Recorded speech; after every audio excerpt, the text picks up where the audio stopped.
Inside the Birds is back. What's going on, everybody? Geoff, Mosher, Adam, Caplan here for another Inside the Birds. And look, we are in the thick of it here. And when I say thick of it, I mean the true off season, where there is no off season. The Eagles are done with OTAs. They will not come back until July 26th. That's a long time, man, for training camp. So we have a lot of time in between. As we tell you, that doesn't mean we're going to stop. We've got some good stuff this week. So this episode, what we're going to do is, because we were able to do a little bit more homework on OTAs and get a little bit more on some of the players and what they were doing. So we'll share that with you for this edition of Inside the Birds. Then on Thursday morning, we're going to do, for that podcast that you'll hear Thursday, will be a Ask ITB pod. So get your questions in now. We already have actually a few of them that we have to answer, but the more the merrier. So if you have a question, you can send it to us. You can email us at insidethebirds@gmail.com. You can also go to the website insidethebirds.com. There's a question bar for Ask ITB. You can ask us on Twitter, on Facebook, on Apple. If you leave us a 5-star review, we'll definitely answer your question there as well. So a lot of avenues. And the same thing with Q&A. They're going to do their 5th and final episode this week, Quentin, Michael, Jason, Avant. And they really want to get to your questions because they've been kind of piling up, but they've been more emphasizing going through the team. But now they want to answer your questions that you may have about the team or from their playing days. Some of their playing day stories are best podcast type stories or best pods. So please get your questions in. If you email us at insidethebirds@gmail.com, you can just say this is for Q&A or it's for Quentin or for Jason, and they'll be happy to answer your question. So Adam, as we go forward after this week, we've got some plans to get Greg Cosell involved as well. As far as doing our annual NFC East outlook. That's going to happen July, either the end of this month or July, I think we were talking about. Yeah, probably early July month, right? Yeah, probably early July. But then we're working on something else with Greg. We're hoping to be able to do. Oh yes, we have something really cool, and then we'll have some big announcements coming. It's probably around training camp, some different stuff, and then we'll get John G. Flippo back. A couple of people asked us. Yes, we got to get John scheduled because he's a big golfer. So I know he and his dad, Dr. Gene, golf a lot. So we'll get back with him, but yeah, we'll have some announcements for our fall program, and we'll come out in August, and lots of cool things that we'll be announcing in the near future, which we cannot wait to tell you about. And yeah, just talked to Greg last week, so yeah, he's excited. He appreciates the feedback, even with the haters. There are a couple of haters of Cosell. I don't know why. Hey, listen, you're not somebody in this business if you don't have a few haters, man. So you got to wear it like a merit badge. Right. He's funny. I love when he goes, I don't do hot takes. I just tell you what the take, because people, they'll tell him, oh, that's an interesting take. And he goes, I don't do takes. Yeah. Well, the haterade expands to everybody. You just gotta take your sip every once in a while. Please be continuing to be on insidethebirds.com. Andrew DeCecco has been filling it up with some good content. I'll be writing a few things over the next few weeks. Adam, you've said that you're going to have kind of an off-season power rankings, right? You're going to come up with a new power rankings pretty soon. Yep. Based on now that all the camps are done and all the not all the actually camps, not all done. Yeah, they're done at the end. They're done at the end of this coming week. In fact, it's so weird. Like the Giants had their mandatory camp last week. Yeah. Like that was interesting. I think these schedules. More and more the players, I'm not saying they're trying to use leverage here, but the coaches are like, okay, what's it going to take to get these guys to show up? Right. And we know Sirianni did it for 2 years in a row. The Bengals did it. Yep. By ending early. And I think 18 teams this week have their mandatory camp, but the Giants, a lot of smoke coming out of there about how good their offense could be. We'll have to see about that. Yeah, and also I've seen some smoke about their defense since they've added Kayvon Thibodeau and who else did they draft? They drafted Evan Neal, right? But right. But their defense because they brought in Don Martindale, and they had a pretty decent defense last year. They just needed to add, which they did with Tibbs, and we'll see. By the way, I ran into him at the combine. Don Martindale, and everyone calls him Wink. I said, Coach, does anyone ever call you Don? He goes, no one does. I was like, okay. I always laugh because Don Martindale is a good defensive coordinator, and he's known for coming after you and blitzing and kind of imposing. And Wink Martindale, the game show host, I think you would not consider to be someone who is very imposing. So it's almost like a nickname I wouldn't want to have, right? If my last name was Martindale, like, don't call me Wink Martindale. Like, come on, man. It's funny because when where was he? Denver, Baltimore, wherever he was very early in the 2000s or mid 2000s, whenever he came into the league, you'd hear about him like, this guy's very interesting. He's innovative. He's one of the top D coordinators in the league. Everyone knows this. He's top 5, maybe top 3. And he got the short end of the stick with the Ravens injuries last year. I mean, you lose 2 out of your top 3 corners. I mean, what do you think's going to happen? Right. You know, right. He got kind of screwed over there. That, I know he'd been there a long time, but I'm interested to see what the Giants could do. We'll talk to Cosell about it when Greg breaks down the roster for us, and we'll go over what we know about it. But Thibodeau, as you said, is there, and their issues are at corner. That's where the Giants are going to have some struggles. They're just not good enough there. Right. Definitely. All right. So I look forward to going through the NFC East with Greg Cosell. Look, you talked about the minicamp idea of how it's changed, and I want to address this. I know we talked about it on our last podcast, but there was a point that I sort of forgot to make, and I think it's still relevant to speak of, Adam, because in the press conference, Howard Eskin, I thought, did a good job of asking Nick Sirianni a question about, how can you be more productive when you are taking less 7-7 and 11-on-11 reps and having less practices than every other team in the league other than the Bengals? How is that productive? And so Nick went on, and I'm sure you've seen or read the answer as well, kind of a long kind of Nick Sirianni style rant of how they did get a bunch of 7-on-7, 11-11s in. They just do it in a more secluded amount of time, and it allows them to spend more time on the individuals. If you remember our last podcast, we were both saying it's amazing how long, what we're used to, that they were divided up into groups like receivers, running backs, quarterback, and then just doing that stuff used to be like the warm up before practice. And that's all they did. It's like 10 minutes, 20 minutes later, 30 minutes. They're still doing that. And so Nick Sirianni was basically saying this time of the year, he likes individual work, group work like that more than team drills, because it's an emphasis on fundamentals, and he considers himself a teacher of the game. It's fine. I'm not used to it. I think it's different. And he answered this question in a long, meandering way, basically saying, I'd rather have this group work than teamwork and 7-on-7, 11-on-11 work, because we work on fundamentals. So, okay, that's his rationale. Zach Berman from The Athletic followed up with, to me, was the best question you could ask after that long rambling thing about how important it is to get the group work in.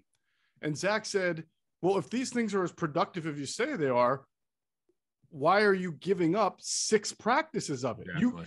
Okay, it's like saying, like, all right, I can buy, you have a different philosophy to your mini camps than what they used to be. You prioritize group work over teamwork. Okay, but you're still giving up 6 practices that you could do that stuff. And like you and I said last pod, there's very few coaches we could ever say we came across who would tell you they'd rather have less practice time, less learning time, whether it's fundamentals or 11-on-11s or whatever, than more. And that's where Zach, I thought, asked a really good follow-up. And I thought Nick Sirianni's answer kind of fell short. I don't think he was prepared for it, because he had just gone on this great rant about how great these mini camps are for fundamentals. And his answer was basically pivoting to, well, you have to look at the health of the team. And then he talked about how he had 4 weeks on the field, and then phase 1, there was a lot of lifting. This is the same for every team. I don't know what point he was trying to make. Phase 1. Yeah. I don't know what point he was trying to make, but I think that is a really fair question. If it's so valuable to do the way you're doing it, why are you still giving up 6 practices worth of it? Especially when, Adam, some of your practices, at least the ones we attend, you didn't even have your full set of starters. You had a lot of guys missing.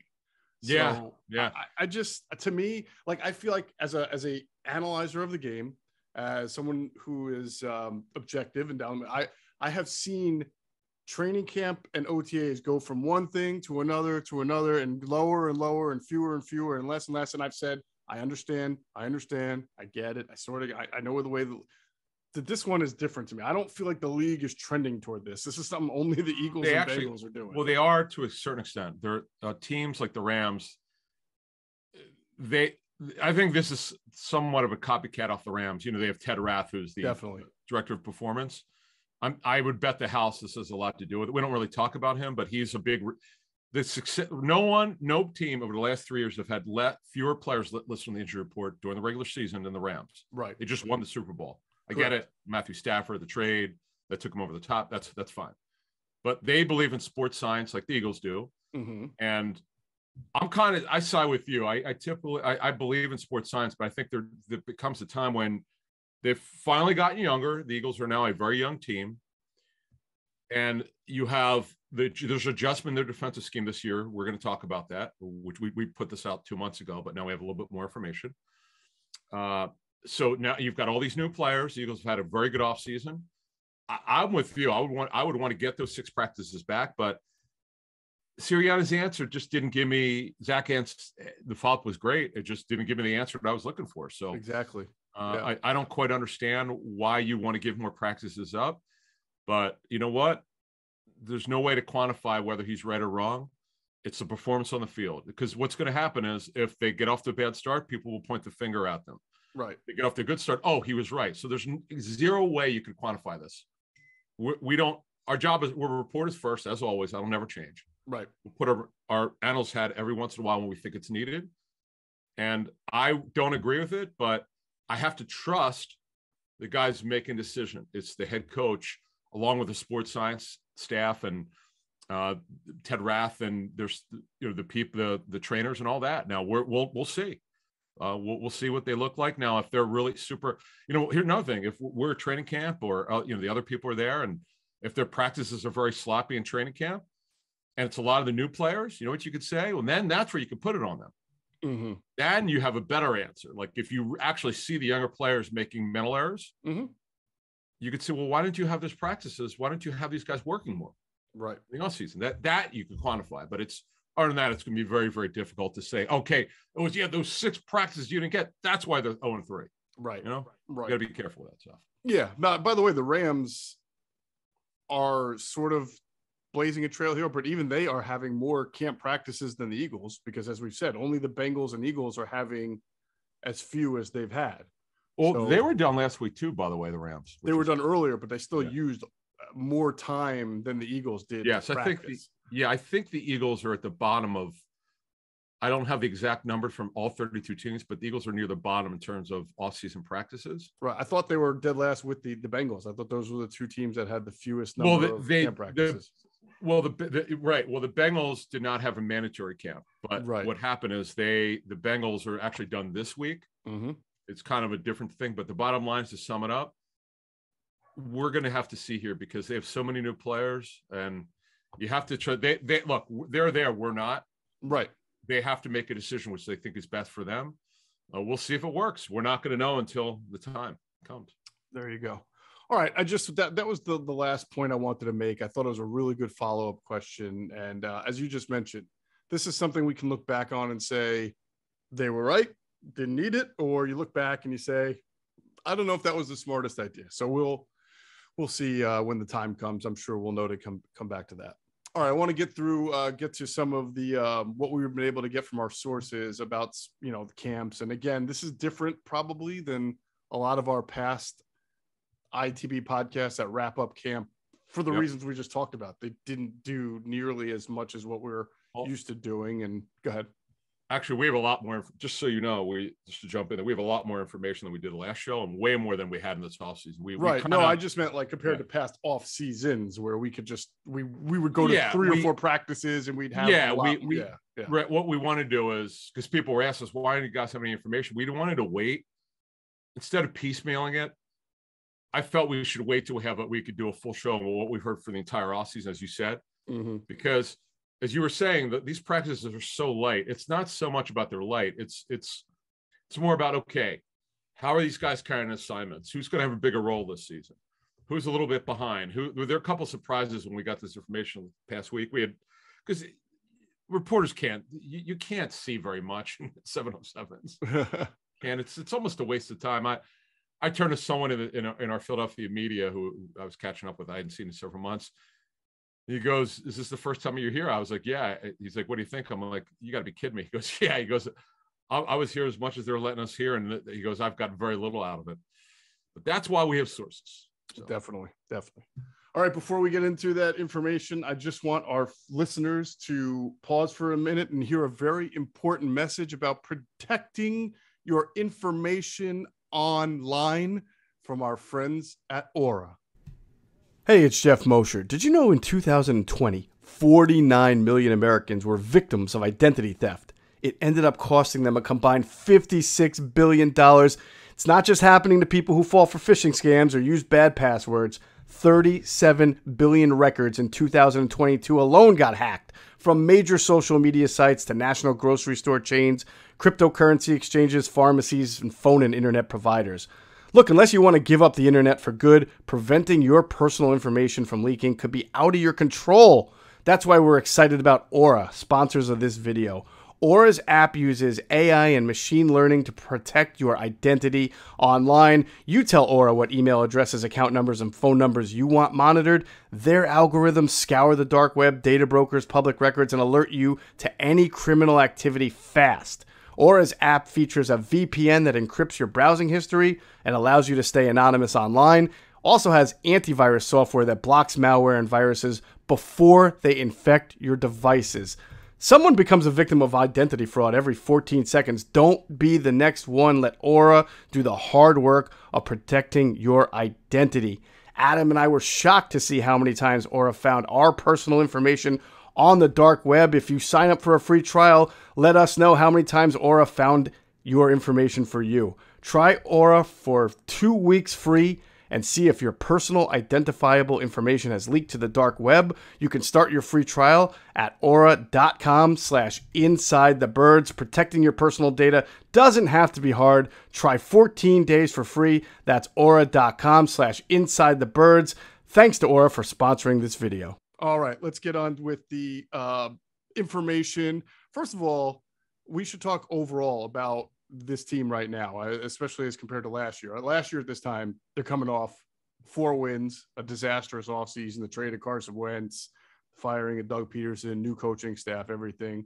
And I remember, OTAs were kind of like what you would expect. There were some things that you liked, and then there were areas of the team like cornerback and safety and some other positions too, where you could tell the vibe we were getting was that there was some uncertainty heading into the year, as there usually is when you're making a wholesale change and everything like that. But one thing you and I both heard that I think is good to be a message that's good to deliver is that as far as the state of the team, there's some real positivity coming out of that air, that, the NovaCare, as far as this team and what it's capable. No one's saying Super Bowl or anything like that, but just this team is viewed as way more ready to compete. Is that how you would say, like, really go out there and put out a good product? Very well said. In fact, here's what I would add. If you talk to people around the team last year at this time, they'd say, "Ooh, we'll see." Yeah.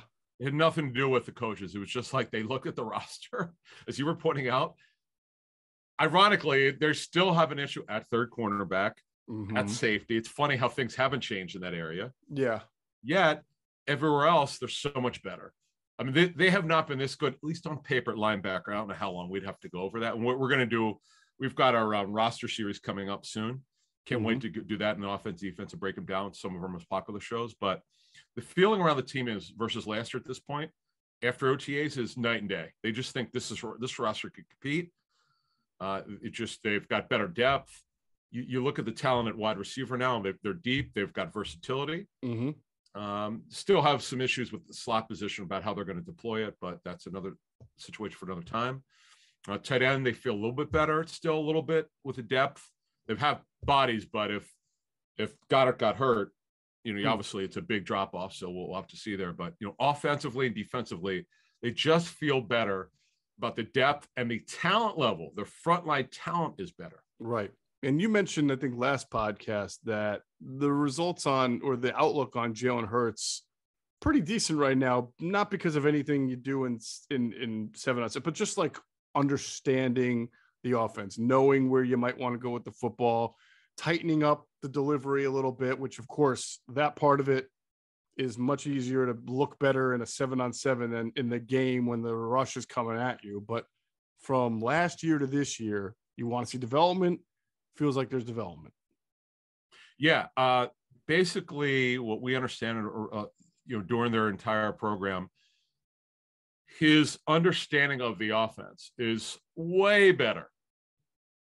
Because it was all new to him, is yet another offense last year he had to learn. And I couldn't imagine. We're hearing Jason Campbell talk with us. You might remember Jason Campbell from our first rounder for Washington. Sure. About going from coach to schemes, all these different schemes.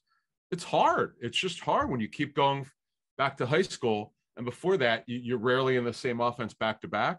Mm-hmm. And I did see this. I mentioned this on our last show. And just to repeat it, folks, if you didn't see it or hear it, he made a throw that was terrific. He made a throw down the right rail where it was a timing throw. He put it to I wouldn't call it so much anticipation. It was just a spot throw. Mm-hmm. He wasn't making that throw much last year. Maybe the Kansas City game was the one game where he made a lot of spot throws. Just a great throw. The guy didn't catch it, but the ball was on time. Right. That's the kind of stuff you need to see. Like he apparently, from what we understand, he's been doing this a lot. That is major. And he hasn't even had a lot of work with AJ Brown, his so-called best friend. Right. I don't think he worked with Brown. Was not with the team last week, right? Something like that. No, with the OTA we were at, he was not there. Correct. Yeah.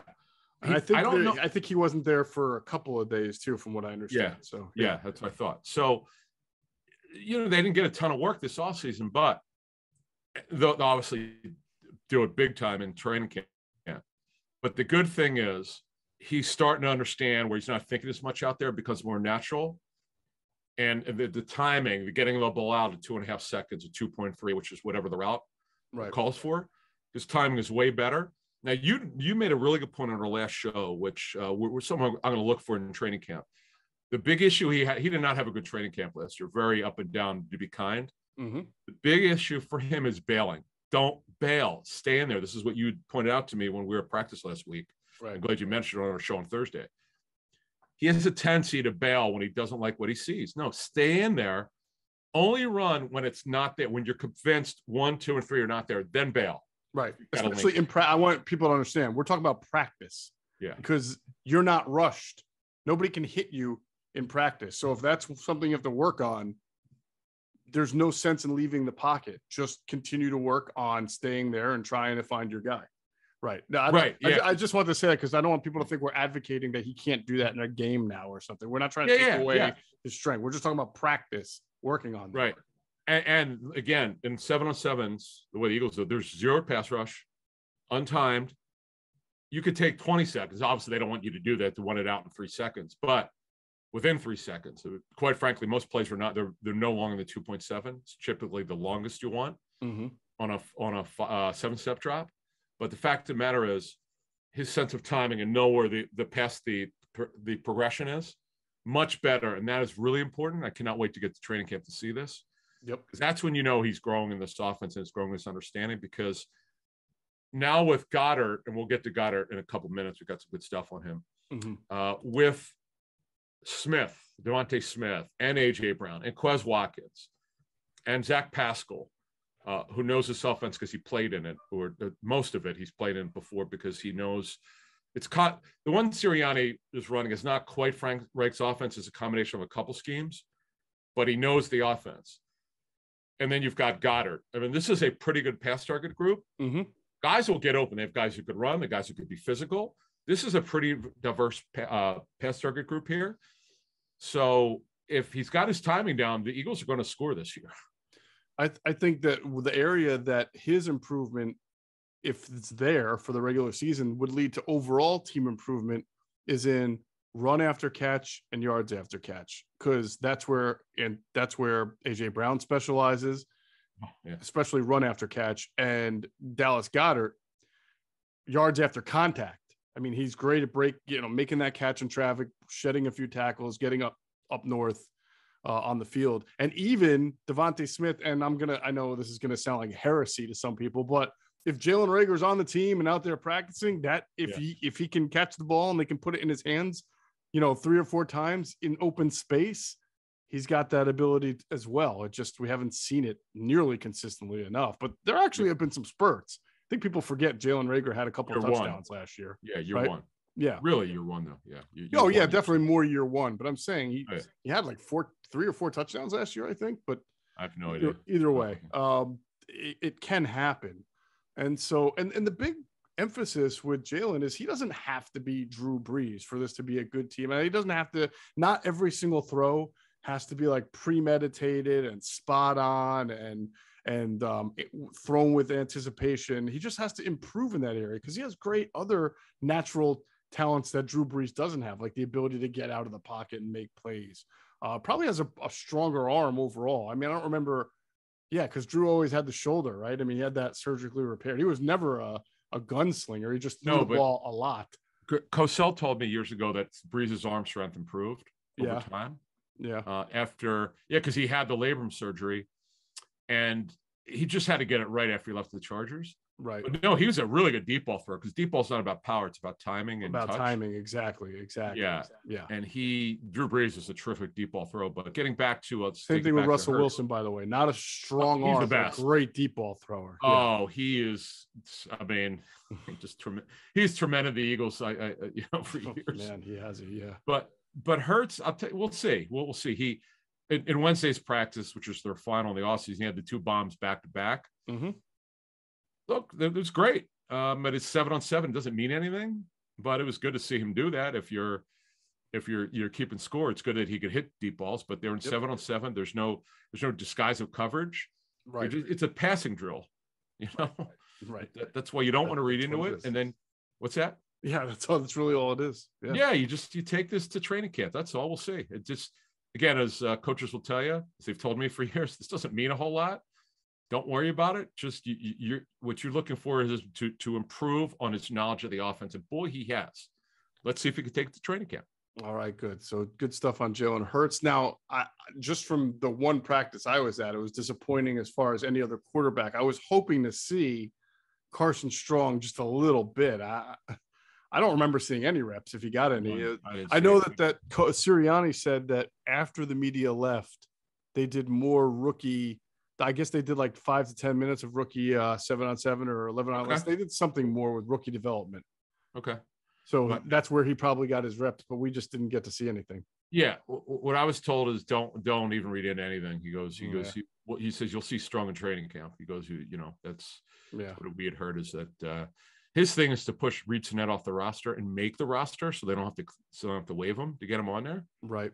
Because Minshew's contract's up after this year, and if Hurts is the quarterback in 23, boy, you'd love him to compete for that number 2 job because he's a big kid who could throw. I know the knee was a problem. He's got it. We know that it's been surgically repaired twice, the bad knee. Mm-hmm. And the big bulky brace I saw at the Senior Bowl. He did not look good at the Senior Bowl. But that was a while ago. That's you talk about nearly 6 months ago. So we'll see what he looks like in training camp. All right. Let's talk running backs because you had a note last podcast about Miles Sanders, and you pointed it out to me in camp, and I agree. It looked like he was a little bit thicker in the leg area, like he had put some good strong muscle on there. Is that something you saw too? Well, it's funny. I saw what is he, 26? So I didn't even see the number. Like someone ran by me. I'm like, who is this guy? I didn't look. I was like, that's Miles Sanders. Where the hell did he get that? Like, he looked like Earl Campbell thighs, 34-inch thigh. I was like, holy smokes. And I taught, basically what we heard is he did put on some mass on his legs. So it's definitely true. I don't know what he weighed in at, but he's on the fine years deal. We know he's had so many problems with soft tissue. Mm-hmm. So maybe he got the message that you need to get stronger. Who knows? Look, you saw what B. West did when B. West was drafted. He's what, he was 5'8" and 180. Then he got to 190, 195 maybe. And boy, he how told me he played, I think in his best years, he was at like 2 to 203, I believe. Well, he had put some muscle on. He started to get strong. Jacked. Yeah. Yes. Jacked. Yeah. And then on Kenny Gainwell, what based on what we've heard, his role is going to grow. Like these coaches have this love affair with him. His role was, I still can't figure out what the hell they were doing with him last season. The role that we thought he would have, in fact, when we had his head coach Ryan Silverfield from Memphis on, it didn't turn out to be what Ryan thought it would be. We thought he'd have a bigger role in the passing game. I think he had it in the 30s, maybe 32, 33 receptions, but he didn't have, I thought he'd have way over 10 yards per catch, which didn't happen. I would expect not only his role to grow, I expect bigger play from him in the pass game in year two. I'm not saying he's going to beat out Boston Scott, because they had a really weird rotation. They really didn't have a three-headed monster for most of the seasons. Usually, because if you remember, it was Hurts as a big part of the run game and two other backs, and that was it. They didn't release the third guy until somebody got hurt. So we don't know yet how they're going to rotate them all. But what we know is this staff loves Gainwell, and I'm interested to see, and I believe that he'll have a bigger role. Now, how that manifests itself it's going to take time, but I would expect him to touch the ball more. I mean, the way they are now, training camp starts in a little more than a month, 6 weeks, maybe. I mean, do you think that they're still going to get themselves a quote unquote big power back, or do you think they're just going to play this thing out, and then if they need one, pick one up before the season starts? We need to find out on Kennedy Brooks. I understand he's an undrafted free agent, but he's got really good size. Yeah, he does have good size. I know the scouting community around the league that more often than I must have talked about a dozen players about this guy, a dozen people about this guy. It just so happens. I must have gone over 20, 25 players with personnel people. I have 20 to 25 running backs for the draft, and went over him, and more thumbs down than up, but he's got power. I'm not saying like he'll be the reason why they won't sign a guy, but I need to find out a little bit more on him. But see, here's the problem right now. You can't count on him. He's sort of an outlier. Jason Huntley can't be that guy. He's too small. Right. So it's Sanders, Gainwell, and Scott. They need one more guy. They need a guy with size. My sense is they probably would bring someone at some point in August, if not by the start of camp. The problem with Jordan Howard is he's had multiple neck issues. So you wonder about him, and he's always on call. We talked about him a couple months ago. If they need to sign him, they'll sign him. Well, that's the thing. Like last year, they signed him, and again, last year there was a lot more uncertainty, right? So they signed him early and cut him. Remember that was the big kind of surprise, and then waited until they needed him to pull him back. And I think they went into this offseason realizing they don't have to sign him at all. He's just not. They are literally the only team over the last, just ever since the Dolphins cut him, that has shown any interest in him. Remember, he said he was going to retire until the Eagles called, because they were the only team that called him. And then they cut him. Nobody claimed him, so they brought him back on the practice squad. Then they brought him up. Now he's been out there for months this offseason. Nobody signed him. So I feel like they know they can just literally call him up the day before, 5 days before the season is about to begin, or the day after the final cut downs. And if they feel like they need a big back, they can just bring them in. It's that easy. If you look at the big backs that are out there, they're somewhat older. Carlos Hyde, who the Eagles had interest in, reported two years ago. He's well into his 30s. He could be a short yardage guy if you need him to. Devontae Booker, who I like, he was cut for salary cap reasons. He's one of the few players are rarely cut for cap reasons. It's typically teams that just don't want the player.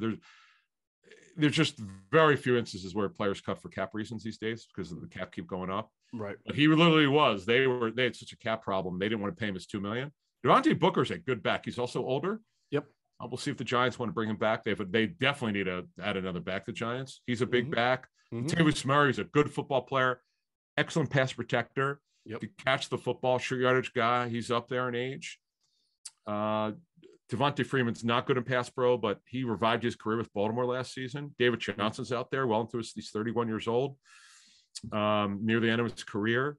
So Alex Collins is there, who's a very physical back. So the Eagles have tremendous leverage here. They could wait as long as they want. There'll be someone out there for them. They don't need to do anything right now. They could just wait.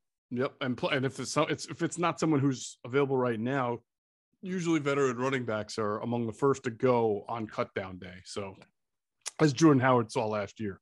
So there'll be probably a plethora more to get to choose from once all the first cuts have been made, or not the last cuts, have been made. So, yep, they'll have their pick. All right, let's continue to talk about the offense. First, I want to tell everybody about New Edition Consulting. It's a boutique newsletter consultancy that partners with entrepreneurs, early-stage startups, and media entities looking to launch, maintain, and grow their newsletter offering. Simply put, every brand today is in the business of deepening their connection with their community. An intentional, consistent newsletter, it's the spine that holds this effort together, allows you to connect deeper with your audience than you can on your social media channels. New Edition provides one-on-one, end-to-end, 360-degree newsletter support to all of their busy and talented clients. Think of them as an accountability partner, content strategist, and growth marketer, and an admin all rolled up into one. So if you've been looking to launch or transform your newsletter offering, but simply haven't had the time, tools, or support, head to neweditionconsulting.co and book a free exploratory call with their team. That is neweditionconsulting.co, and book a free exploratory call with their team. And we are very happy to be aligned with New Edition Consulting, as they are doing a great job on The Source, which is the name of the Inside the Birds newsletter. And they're local. And they are. That's right. All right. Let us continue to talk about the offense a little bit. Let's talk about receivers. What do we have on receivers? Because I know the days we were there, all we really got to see was Zach Pascal and Quez Watkins as the quote unquote veterans there. I know our friend, who's the 5th round pick from Boise State, Hightower, was still there, which is like, he keeps getting nine lives with the Eagles, right? I know he had a big play. Wow. Yeah. You think this is a year for Mr. Hightower? I can't see him making it, because we're going to get into that. We might as well get into it now. So, although we're going to break down the receiver position in a whole next week when we break down the offensive defensive roster. Here's the way I see it, right? So the thing about Pascal, he's going to be the dirty work guy on third down. When they need a tough possession catch, he's probably going to be that guy inside. Mm-hmm. If Smith and Brown are on the outside. So to me, they'll have a dual number 3 receiver. Watkins will be in on some plays, depending on what they want to do, depending on the matchups that week, because if he could be the vertical slot, as he's been in the past. Mm-hmm. He scored on the right slot last week when he won for a touchdown. Pascal is going to make the tough third down catch. Could be in the red zone too, because he's 6'1", tough guy. That's why he's been able to last as long as he has. He's not fast at all, but he makes tough contested catches. Right. Obviously, Brown will do that too. So they're going to look, if they want to go 10 personnel or 1-0, as some coaches call it, when they go 4 receivers, if they do it with Smith, Brown, the Cardinals used to run it a lot. Now they're actually using a little bit more 12 personnel because they Zach Ertz. But the Eagles can now. They could go with Smith, Brown, Watkins, and Pascal. They'll be able to do that. And they'll have a combination of size and speed. So they'll have a lot of versatility here. And the way we heard it is that Pascal's going to have a role here. I'm not going to say he's playing 50% of snaps. He obviously won't do that. But he just gives them a little bit different look from these backup receivers that they really haven't had before. I bet you he's a red zone guy. Because he's physical. Yeah. And he can block too. So if you want to look like you're going to pass, but you want to pop a run in there, he's good to have in your 11 out of your 11 personnel slot. It's just funny because, so much has changed. It's really interesting covering this team, Adam. I mean, overall, they do so many things differently from their multiple front defense, which we're not used to. But like for as long as we've been covering the team, right? I mean, I go back to their slot receivers were normally they would have a slot receiver, whether it was Jason Avant, who gave way to Jordan Matthews, who then gave way to Nelson Aguilar, to whoever. Like they very rarely had a slot committee before, but it does feel like they have situational slot ability now, which I'm not saying is a bad thing. It's just different. It's pretty cool. It's interesting. I mean, it's good to be option. It's good to be have options. Well, Nelly, the former staff, felt he was a vertical slot, and he sure showed that in 17. Yep. Unfortunately, and the Raiders learned that. Boy, he had a bunch of good plays there, but unfortunately for the Patriots last season, it didn't happen. But that's another story for another time. So yeah, you're right. They've got slot versatility, which they really haven't had.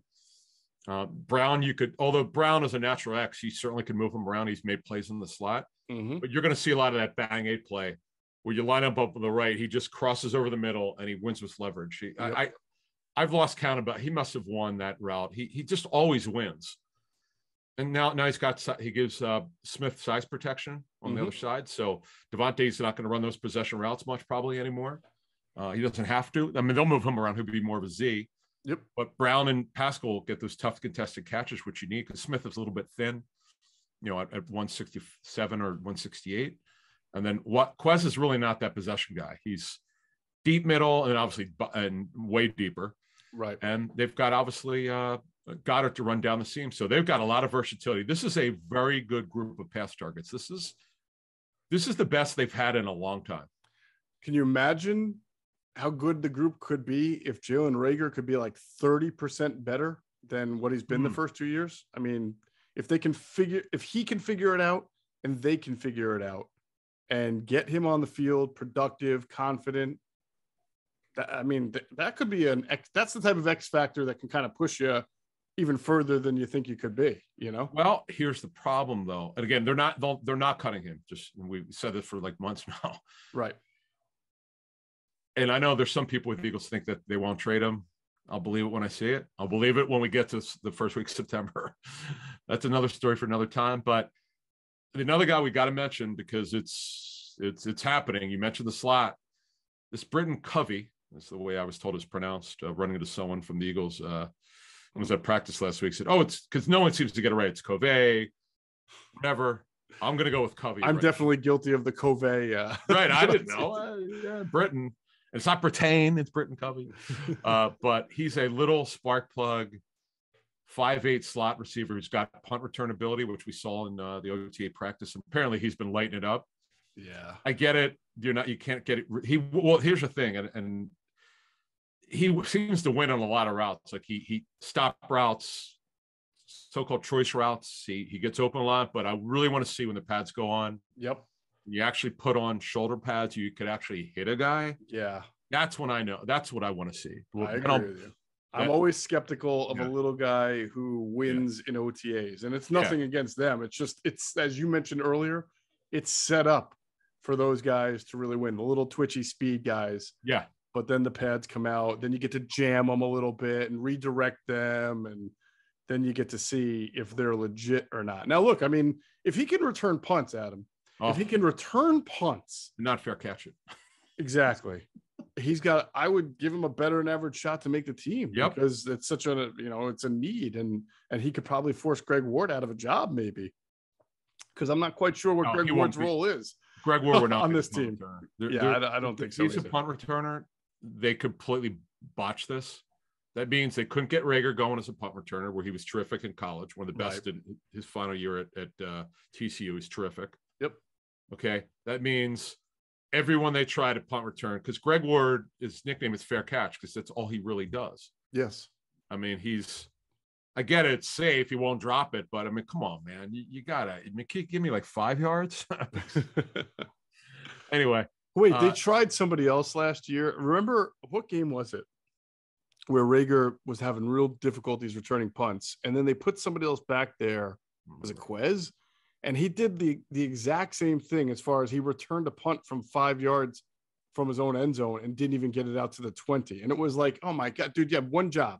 Just fair catch the ball and don't make any bad mistakes. And you did the same thing. I think it was Quez at the time. I would love to go back and remember, but they became like endemic to the team that nobody really knew what to do on punt return last year. That's a problem. It didn't speak highly. It didn't reflect well on the coaching staff, to be honest with you. Look, they got the kicker figured out. Boy, they did a great job of the kicker getting. They did. Phenomenal. I mean, I thought Jake Elliott I was like, man, this guy's lost, and he was great last year. Mm-hmm. Now they got to get the punter going. We'll talk more about special teams in future shows. The one area where they got to get going, and there are no more excuses to the return game. It's ridiculous. They got 3 coaches. Let's go. They do generally a pretty good job. But let's get the return game going. Let's not have it a detriment. I mean, they got guys who are talented. I'm surprised it's been as bad as it's been, but we'll see. And the Covey kid apparently has been really good in that area. Okay. And then at tight end, which we could go to before we go to the offensive line. Yep. Yeah, I made a call last year with Jack Stoll. I think I said something like he probably will make the team. Yep. Well, I'm going to go out on a limb again here. He's going to be their number 2 tight end. Apparently, he's had a really good offseason. And the big thing for him is he got bigger physically, as I understand it. He easily won it last year. When I say easily won it, he was a 3rd tight end, but because Ertz was traded at the trade deadline, he became the 2. He won his role pretty early. They did, you got to give him credit for the scouting job they did on this kid. And that wide tight end is so important if you could find a guy like that. Yep. And not only is a wide tight end, he was a pretty good athlete at Nebraska. He completely tore his MCL his final season in Nebraska, and that got him undrafted. Right. But I will go on a limb and say he'll be the 2. And they got all these. Who would push him? I mean, I know Richard Rodgers is still on the team, but he's not.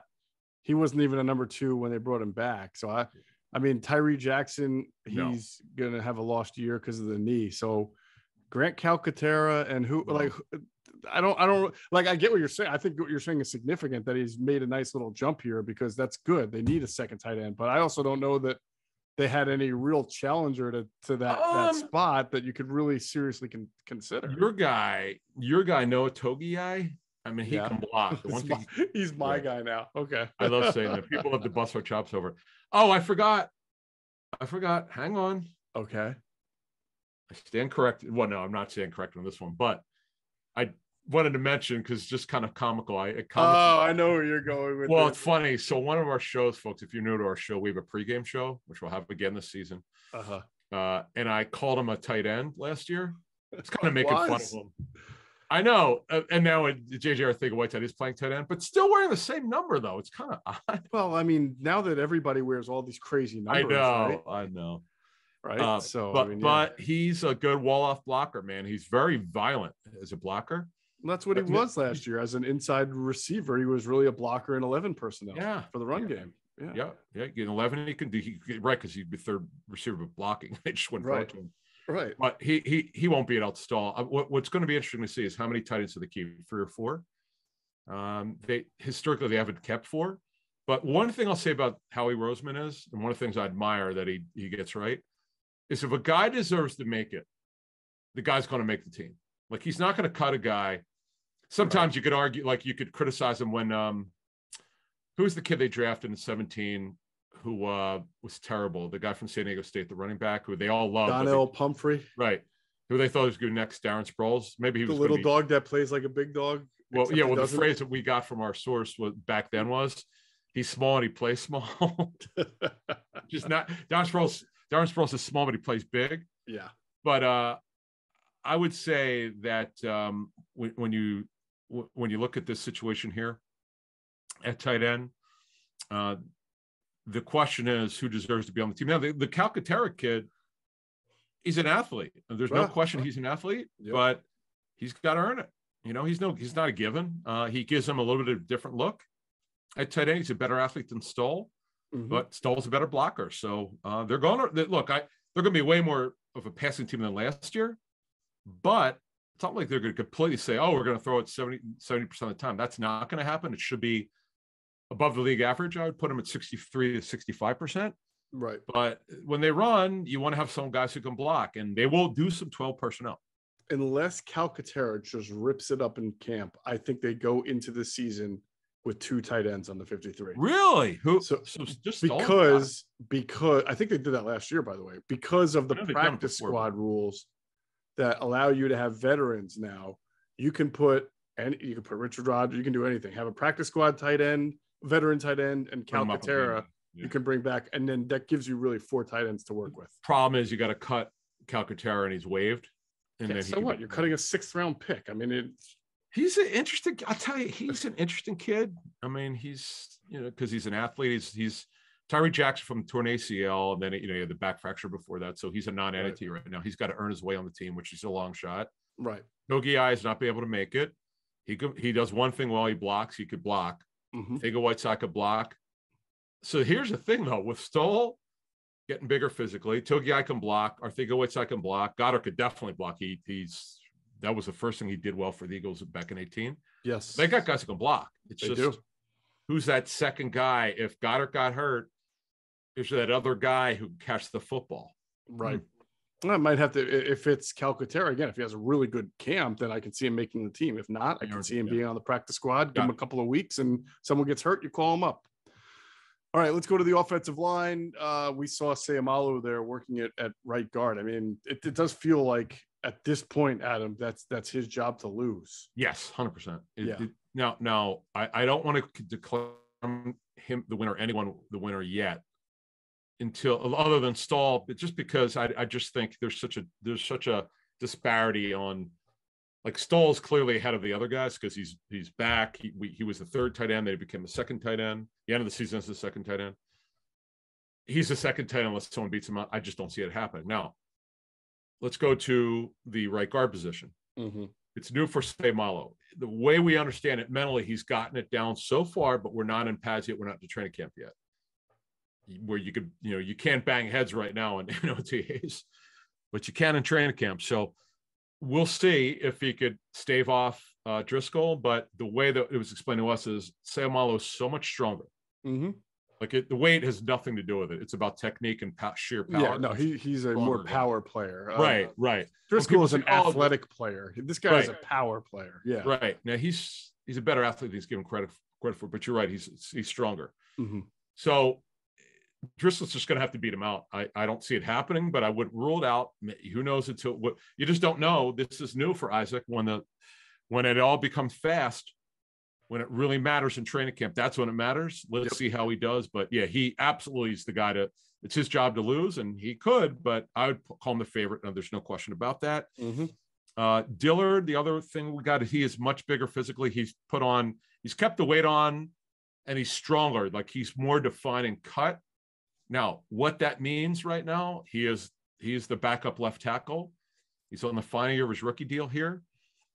We'll have to see how he looks in training camp, because last summer, to be kind, he was inconsistent. Mm-hmm. Training camp. And then, by the way, speaking of, you mentioned a name pronunciation. I've heard a player called Brett Toth. So maybe we'll go with that. He's come back from a torn ACL. Potato, tomato. Right, exactly. Toth. Right. And one more before we get to the defense. Cam Jurgens, from an athletic standpoint, he looks like they thought he was on tape. Uh-huh. He is. You don't find centers who move like him. Right.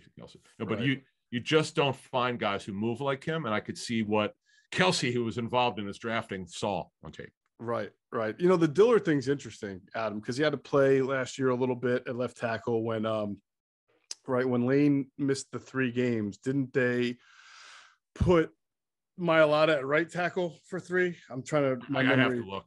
I know that Dillard played a little bit, and he played a little bit in the preseason as well. And people were saying, "Hey, he's starting to look like a first-round draft pick. He's starting to look good," because he did not get completely bull rushed and allow 5 or 6 sacks or anything like that. But I also thought the way they used him when they did play him last year. Wow, he started 5 games last year. 5 games, yeah. Surprise. Because the season finale he started, so it was really the 4 games. And then Lane was gone. He started 4 games in a row, weeks 3 through 6. Mm-hmm. And then he started the Dallas game because that's when they rested. Right. So he started. That's right, because Jordan got hurt as well during that time period where Lane was not back yet. So he started, you're right, week 3, 4, 5, and 6, and then not again until the season finale. But I thought in those games they did a decent job of kind of scheming to be an athletic offense and not having to drop back so much with Hurts, and they were getting him on the move a lot, he's a good athlete, Andre Dillard. He's got the dancing bare feet. He just really struggles against the bull rush, and they seem to try to take those opportunities where you would have to bull rush away from him. So I give him credit. He played better. I'm just not sure that he's he gets in trouble with that guy. Technique. Yeah, he gets in trouble with his technique. Yes, and it completely, when you don't have the right technique. He last summer he got thrown to the ground a lot. When you're on your tuchus, it's not good. That means I know Josh Sweat ate him up many a time. And yeah, in fact, you and I were there when it happened. And I was shaking my head. I'm like, man, he had one practice we were at, and I'm like, I could see this. If I see it, man, it can't be good, because there were a couple of times where I just watched the offensive line for 15 minutes. I'm like, Josh Sweat. Remember when Shannon Sharp picks up the phone, NFL Films, he calls he says, I got to call the president because he picks up like a team phone. He goes, we're kicking his ass. They got to replace him. We're kicking his ass, whatever. And Sweat was eating him alive, and it's technique, and it affects your footwork when you don't get it in sync. So, right. We'll see what happens there. If he could perform well, but their offensive line has got really good depth, and they love Jack Anderson, Jurgens. We'll see what happens when the pads go on. And LaRaven Clark could play right or left tackle. Yep. That's the question, and I don't know how they're going to do this. This is more for our next show, our roster shows, but I'm just curious about how what they're going to do with Driscoll. Will they have LaRaven Clark be the top back right tackle? Just keep Driscoll as the backup right guard if he doesn't win the job? Like, how are they going to do that? Don't know. It's a good question. I mean, it's not like LaRaven Clark is etched in stone to be on the 53. So if Driscoll and Dillard are backups, that's really good depth, and Jurgens, right? That's 3 really good depth pieces right there. So, yeah, I mean, I don't know that LaRaven Clark is cemented his spot on team, and plus he's another guy you could probably wind up bringing back on your veteran practice squad. He got at signing. He got, let's see, fully guaranteed. So LaRaven Clark, yeah, he got his guarantees last year. So, okay. Yeah, you're right. I guess, they don't, very little dead money if they cut him. Right. So don't forget, also Anderson. So, you could have Driscoll, Anderson, Dillard, and Jurgens. That's 4 backups already before you get to LaRaven Clark. Well, LaRaven Clark strictly, he could play guard because he has. Right. But you really want him playing tackle. So the backup tackles are Dillard, Driscoll if you need him to, and Clark are the guys who are seriously going to be challenged for making it. So we'll see. But the Eagles, I know, talking to a couple of the teams that called for Dillard last year, they said that, boy, the Eagles are almost defiant they were not trading Dillard because they really value depth on the offensive line. And I guess it's because they've had so many problems with injury. I don't know what it is with this team. Well, Howie must know. He must know that the longer he holds on, he can probably get something better for Dillard if he continues to showcase him in the preseason, and they can scheme him up to make him look good. And well, if someone loses at left tackle, that's the key. There you go. That's a key. That's where you get leverage. But they do value depth because they've had so many problems with injuries over the years. They almost all their starters missed time last year. Lane Johnson is off the field situation we know about. Yeah. You mentioned Mailata. Dickerson was come back from the obviously the major injury. Isaac had a major injury. Yeah. I see why they do this now. When you really look at it, you need to have 10 guys. You really have to at this point. Right. All right, let's move over to the defense. First, we'll direct our listeners and our viewers to our friends at phlsportsnation.com. Enhancing the fans' experience with their coverage of all Philadelphia sports teams for the fan, by the fan is their motto. So make sure you check them out at phlsportsnation.com and on Twitter at phlsportsnation. Let's pause real quick for another word from our great sponsors, including our friends at Sky Motor Cars. And if you hop into Sky Motor Cars out there in Westchester, PA, make sure you tell them Adam and Geoff sent you. You will get the very best deal. All right, defensively, hard to tell from watching, no 7-on-7s and 11-on-11s, but we know there's still going to be multiple up front, probably even more so this year than they were last year. Yeah, our understanding is they're gonna fluctuate between a 3-4 and a 4-3. I can't speak to 5-2 yet. I just know this: they're gonna be super multiple. Why? Because of the personnel they have. They've got Jordan Davis now. That gives them the ability to play 34 front. Harvey's done it before, as we know, with Pittsburgh. They ran a little bit of 3-4 last year. Sweat could play with his hand down, or he could stand up. We'll get to that in a minute. Tui Pelotu could play the nose. He could be the backup nose this year, which is what I believe is going to happen if he makes a team. So they've got this versatility. They've got guys who could stand up. They got guys who could play with their hand down. This is it's interesting because Gannon, the way we understood it, he played a lot of Mike Zimmer's coverages on the back end, but everything else was not Mike Zimmer. So he runs some, I guess it's based on the people we've worked for, Zimmer, Matt Eberflus, and others earlier in his career, and maybe going back to college. So he's running a bunch. I know people have pointed to his guy, Brandon Staley, is very close to. Staley runs a 34. Brandon Staley, like, as I understand it from a Chargers source, he wants bigger players. That Staley made the call. That's why they made all these moves, the Khalil Mack move. They want bigger players up front, and he kind of blew up their 34, their front seven, and they're going to replace a bunch of players. They wanted bigger players. That's why Kaiser White's no longer there. Who's a very good player, by the way. Right. So, and Wade is here in Philly, but it's just, they're going to have the ability to be multiple, which they really didn't have last year because they just don't have good enough talent. Now you add Jordan Davis to it. Barnett now could stand up. He's back, surprisingly. And you've got Nakobe Dean now. When you run a 34, he'll wind up being one of their starters, more or less. And Kaiser White, of course. So they've got a lot of, and obviously Hassan Reddick is a stand-up pass rusher. They just didn't have this versatility last year, and now they have it. Yeah. It'll be interesting if they do play 3-4. You kind of take Josh Sweat and turn him from a down lineman into an outside linebacker, a stand-up guy, which if you're just rushing the passer or playing, setting the edge against the run, it's really not that big of a deal. If you're dropping into coverage, it is a big deal, but you don't drop both. You don't always drop both your outside linebackers into coverage. But as we've already said, Hassan Reddick shouldn't be dropping back into coverage either. So they are more versatile.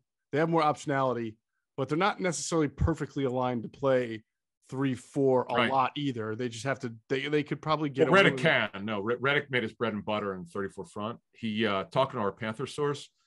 So the one thing they didn't want him to do, because they knew he didn't do it well with the Cardinals, is ask him to cover. Right. He's just not comfortable with it. As our source said, he plays with his hair on fire. He just rushes the passer. He's so explosive.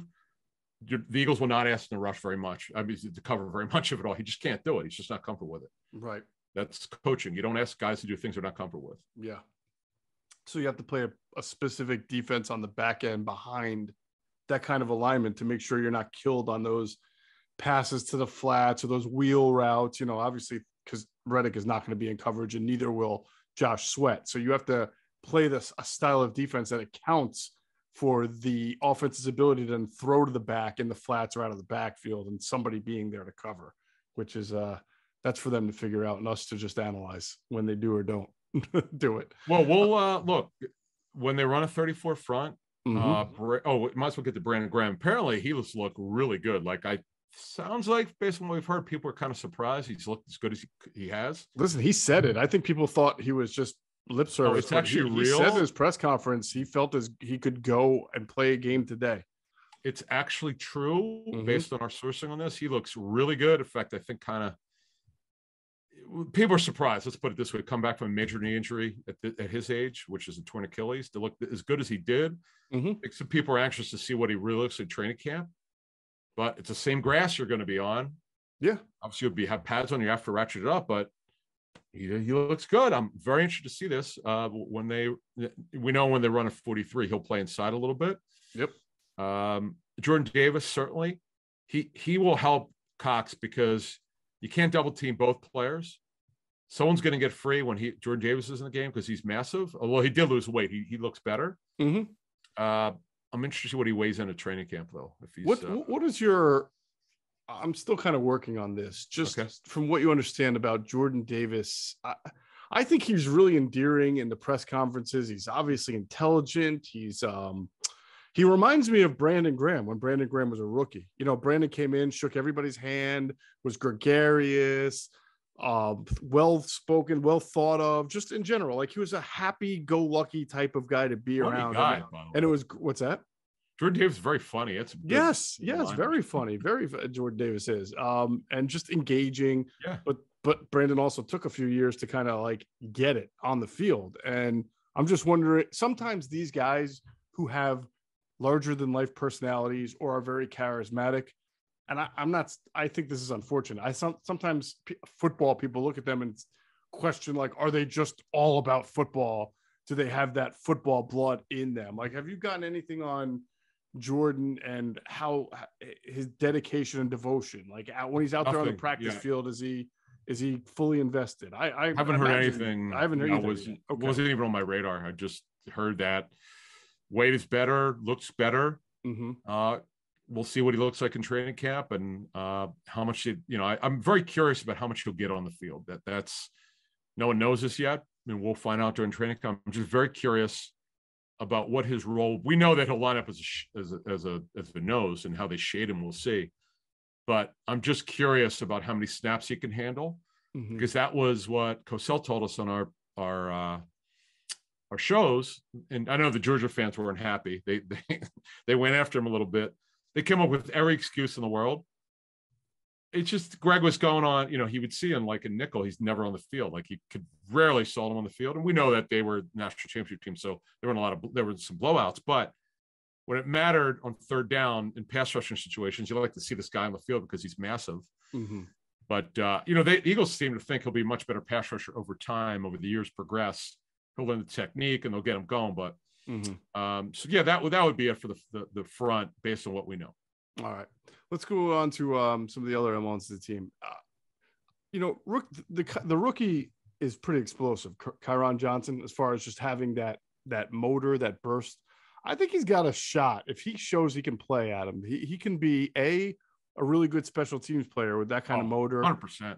And B, as we've talked about, and we'll get into this a little bit more later in the summer, but after Hassan Reddick as a pure Sam linebacker who can play on the line and give you a little explosion from that position, you don't really have a whole lot of options. They were not able to bring back Jannard Avery. I think he signed with the Steelers, right? Yeah, Steelers.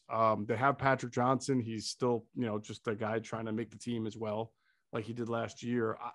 I think from the limited amount I've seen of Kyron Johnson, it looks like he's a more explosive player than Patrick Johnson. He is. Okay, so on our sourcing on this, he's one of the most explosive players they had in camp. Yeah. Unbelievably explosive. Like, I understand part of his drafting was analytically based on his testing numbers. But if you just look at what he did in the Senior Bowl, and I know they mentioned this, I think in their press conferences or something, if the club did after the draft. But he, first of all, if he makes a team, it would be number one, he'll start at special teams. That's where he's going to make his money. That's how he'll make the team, will be strictly on special teams. Right. The question is, can he actually get on the field on defense? I'm not there yet. He's very small physically, because Reddick is so explosive. Like, the Cardinals butchered his role for years. They finally figured out his last year with him was very good. And he did a great job with the Panthers. The Panthers, by the way, the Panthers tried to get him back, but the money they were willing to pay him was not even close to what the Eagles or other teams were willing to pay him. So they just moved on. It wasn't like they didn't want him back, but they just put a dollar amount on him, and that was it. So the Eagles, gave him what he wanted. Plus, he wanted to come home. Kyron Johnson is a guy who's got a lot of talent in terms of raw. He's got this ability to explode, but he's also smaller, and you just don't know going from college to pro. Because remember, he changed his position. He had to become more of a pass rusher because of injuries there at Kansas. And he's very interesting. He's got a untapped potential, as we've heard here. But we know this: if he makes it, it's going to be starting on special teams. He might be their fastest special teams player. In fact, they haven't had a guy. What was the safety's name? Went to the Jaguars. They should have brought back Rudy Ford. Thank you. Yeah, that was the guy. Probably the fastest special teams player potentially since Rudy Ford. And Rudy was a cornerback, correct? Safety. No, this guy safety. I'm sorry. Yeah, this guy's a linebacker. So that just shows you the element of speed there. We have seen these guys before. They are the type of guys, because of their motor, that if you are the offensive tackle and you don't get your hands on him, it's over for you. Exactly. Good call. If you get your hands on him because he's raw at this, he doesn't have a whole lot, it's over for him. If you can just get your hands on, it's probably going to be over for him. But if you don't, it's over for you. So that's the chess game of it all. What Greg, I talked to Cosell recently, and Greg said that the issue with him is can he take that athletic ability? Because Greg says his tape is really interesting because you see those raw tools. Like there's some talent. He's pretty talented, but it needs to be refined. He needs further development. Plus, he's smaller. You know, you'd rather have him on your practice squad, but if he shows out, because by the way, the all 32 teams have like a news service where they read the clips. If these reporters are at camp, start writing about him, and he's blown up in training camp, the Eagles are not cutting him because they know that if this is a guy you don't expose to waivers, the only way he makes it is if he passes the waivers if they cut him. So right. He gets to the practice squad. It's the only way he can get into the practice squad is waive him first. Mm-hmm. So this kid's going to be interesting. We'll see. He's made an impression. And then the other guy, Nakobe Dean, here's the thing. He's not going to wow you with athleticism. He's not that type of player. He's super physical and super smart. I know they serve on the third team. He's got, like, you've covered the team, you know, like me, close to 20 years. Like, they've had some young linebackers who are smart. This kid is like, if you see me on YouTube here, like, he might be one of the smartest linebackers I've ever had. Mm-hmm. He's just, he picks up stuff very quickly. He's a tough, physical, instinctive. You don't find guys like this. And the word in the scouting community around the league, he's not a great athlete. That's not why he's great. Mm-hmm. It's his ability to make tackles. You don't have to be a great athlete to tackle. You have to diagnose and go. Hence the London Fletcher comparisons. From was it from Avant or yeah, they made that comparison. Yeah. I think I heard somebody else make that comparison as well. But yeah, love London Fletcher. One a great athlete, but he was great for fantasy. Yep. If you were in leagues with tackles, tackles were crazy. And Dean's going to be that guy. It's just he's smaller, but he's tough, smart, and instinctive. And I mean, I was just laughing. We started the show, earlier, and I'm thinking, you tell me, please correct me if I'm wrong. Is this probably the best linebacker group? Not only since 17, I'm just talking about talent. Like, Kaiser Whitt is a good player. Well, let's see. I mean, I think 2017 is underrated. I mean, you had Jordan Hicks was a good linebacker now, right? And so was the kid they got from Buffalo, Nigel Bradham. He could play in the NFL for many, many years. So until and Michael Kendricks was a backup, who came in and played a role, and he was a second-round pick. So until I see that. Yeah. I'm not going to put this group ahead of that, but this group probably has the potential if Nakobe Dean can be what and Kaiser White comes in and makes I would say, right. I would say of young linebackers, right? Kaiser White, who was what year did he come out? He came out in 18. Okay. He was a 4th round pick in 18 for the Chargers, right? Smaller player, but really talented. You've got, I mean, this is his 5th year, so I mean, I don't know if I would consider him he's the oldest guy. But he's of the projected rosters, guys are rostered who will make the roster. This is T.J. Edwards' 4th year, Davion Taylor's 3rd year, Nakobe Dean is a rookie. Right. Sean Bradley will only play on specials anyway.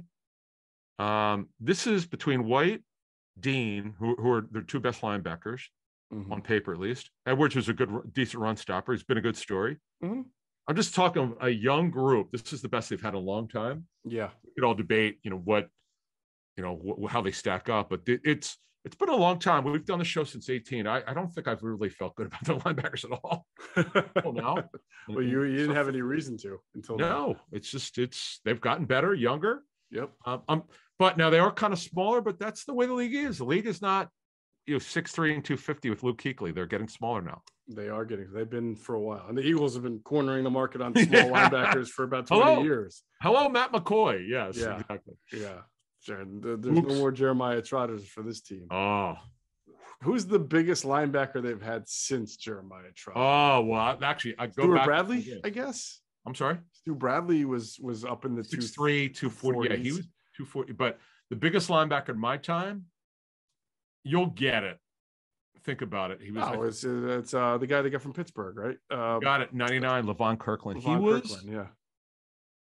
He had to be 265, right? He was higher that. No. Oh my God, are you serious? Yeah. 275, 280 range. Oh yeah, they had him.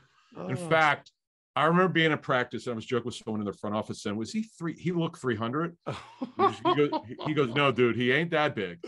but he's big. Oh man, that's crazy. I mean, he was pretty good in Pittsburgh too. He could run run with tight ends in Pittsburgh. Oh, he was. I met him. Okay, real quick story.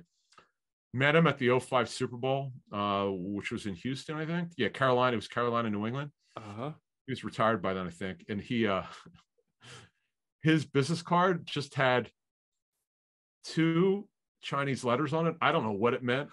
And I think he might have told me. I don't remember. That's really funny. But he just had a business card and just had on the back of it. I was like, what does this mean? I should have asked him. I probably did. I don't know. You were taught 17 years ago, but nice guy. Nice kid. Boy, he was a good player, man, from Pittsburgh. Definitely. Good. Yeah. All right, let's finish up with this secondary, because the only thing I was able to glean was that they were just throwing guys in and out there for that. Well, Bradbury was there and Slay was there. Yeah. But like a number 3 corner, Maddox was the slot. But as far as I think I saw Kerry Vincent get some outside reps with the first team. Like, they're running guys in and out. Yeah. They're what they're actually running in and out is the third corner. I would put it this way. Is McPherson the favorite to win it? Yes. I'd put that in pencil, not in pen. We'll see. We'll see in training. We'll have way more on all this stuff when next week in the roster shows, where we break down the entire roster and really go in depth. But this